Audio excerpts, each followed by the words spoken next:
Rajeshri Venkatramanan. I'm reading 120 words, English Shorthand Dictation. I think you are all practicing my dictation. Please transcribe all dictations into English. Okay, we can start.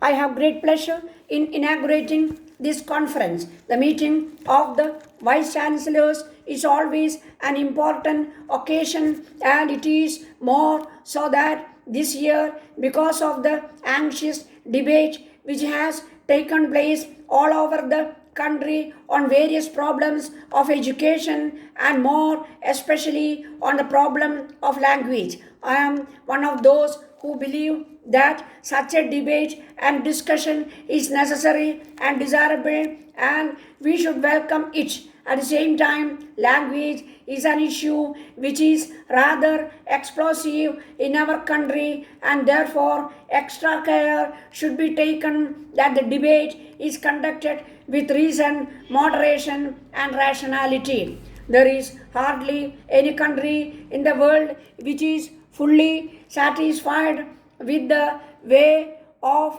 education is being run, and therefore all countries have this constant debate on whether there is any need for change, and if so, what changes there should be. Even in the most advanced countries, educational policies and educational systems are constantly being debated. Education is, of course, one of the vital elements in the life of any nation, and it must respond to the changing needs of the nation. In our country, we have all these problems which the other countries face, and we have also a lot of problems. We have had a vast quantitative increase in education. For education is a growing one, and it is insatiable. This very democratization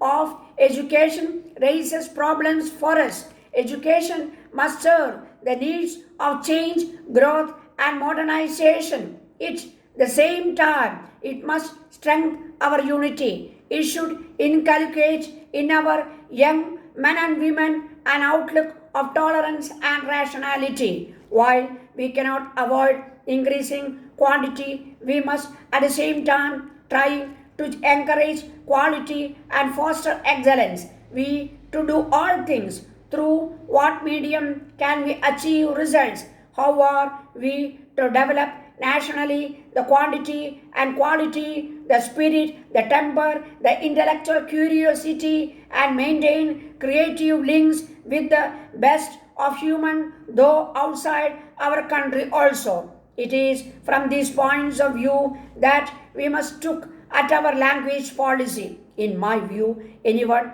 who gives thought to the matter recognizes the need for a link between education and the mother tongue. Anyone who has given thought to mobility of men and ideas must also recognize the necessity for a language as a medium for effecting this. Anyone who has thought of the problem of the possibility of cross-fertilization between national and international cultural has to think in terms of language for that purpose. Out of this consideration was born the three languages formula. I do not know if there can be any alternative to which will meet our needs. The main question, therefore, is how to implement what we all agree to be necessary and desirable. In any scheme for implementing a policy, some framework of time is also necessary if we have to avoid drifting aimlessly. I am not going into the details of this question because I believe the education minister is going to talk on this matter. I am only raising these questions because I am interested in getting answers from our distinguished vice chancellors. I should like these questions to be examined freely and frankly, and I think it is the duty of all concerned to provide answers which are constructive and practical. At the same time, there is another important aspect to be considered, which is that no one in our country should have fear that any government policy is going to result in discrimination or is going to make life more difficult for him or will reduce the opportunities before him. No part of our country should feel that its interest will be sacrificed in any way. We have from the beginning given equal status to all our languages, and we shall continue to do so. In fact, as the education minister will tell you, we want to put aside special resources for the development of all the national languages, because as you all know, there is not even development and there is still a great deal to be done. How to meet these fears,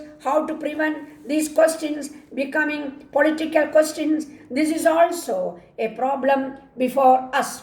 Some of us tend to see all these matters from the short-term point of view, as I think perhaps this is why we have drifted all these years and have not been able to get to grips with the question. One thing we must face is no matter what decision we take, it will mean difficulties. There is no solution which is easy and which can avoid difficulties. The solution has to be done which looks at the question merely from the point of view of avoidance of difficulty, but from the long-term point of view of what will strengthen the people of India, what will strengthen their unity. When we think of unity, let us not merely think of the unity of a few people.